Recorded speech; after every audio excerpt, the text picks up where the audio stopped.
Hello friends, ഇന്ന് ഡ്യൂട്ടിക്കിട്ട് ചെറിയൊരു break time കിട്ടിയപ്പോൾ ഒരു ചായ കുടിക്കാൻ ഇറങ്ങിയതാണ്. അങ്ങനെ ചെറിയൊരു തട്ടുകടയിൽ വന്നിട്ട് ചായയും സമൂസയും അതുപോലെ സുഖിയനും വാങ്ങിച്ച്. ശരിക്കും പറഞ്ഞാൽ ലൈമും സ്നാക്സും ആയിരുന്നു എൻ്റെ മെയിൻ. പക്ഷേ ഇപ്പോൾ മഴക്കാലമായതുകൊണ്ട് തന്നെ ചായയിലേക്ക് മാറി. ആദ്യം തന്നെ ഞാൻ സമൂസ എടുത്തൊന്ന് കടിച്ചു നോക്കി. നല്ല ക്രിസ്പി അടിപൊളി സമൂസ. എന്താ പറയുക, നല്ല രുചിയുണ്ടായിരുന്നു. ഒരു ലൈറ്റ് ചൂടൊക്കെ ആയിരുന്നു സമൂസൊക്കെ ഉണ്ടായിരുന്നു. അതിപ്പോഴുണ്ടാക്കിയാന്ന് തോന്നുന്നു. പിന്നെ മെല്ലെ എൻ്റെ കണ്ണ് സുഖിയനിലേക്ക് പോയി. എടുത്തിട്ട് മെല്ലെ കടിച്ചു നോക്കി.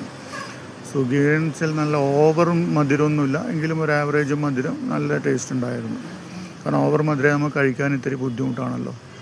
പിന്നെ എൻ്റെ സംശയം, സ്ഥിരം ലൈമും സ്നാക്സും കഴിക്കുന്നത് ഞാൻ ചായ കുടിച്ചാൽ എങ്ങനെ ഇരിക്കുന്നതാണ്. അപ്പം മെല്ലെ ഒരു ഗ്ലാസ് ചായയും കുടിച്ചു നോക്കി. ഇനിയിപ്പം മിക്കവാറും ഈ ചായക്ക് ഞാനിന്ന് അഡിക്റ്റ് ആവുമെന്ന് തോന്നുന്നു. ചായ നല്ല രുചി, പക്ഷെ എണ്ണക്കടികൾക്കൊക്കെ ഭയങ്കര ചെറിയ രീതിയിൽ എണ്ണയുണ്ടായിരുന്നു. ഇപ്പോൾ നമ്മൾ ആശാൻ പറഞ്ഞ പോലെ എണ്ണക്കടിയിൽ പിന്നെ എണ്ണ അല്ലാതെ പിന്നെ വേറെ എന്താ ഉണ്ടാവുക അല്ലേ. അപ്പോൾ ഓക്കെ, ബൈ.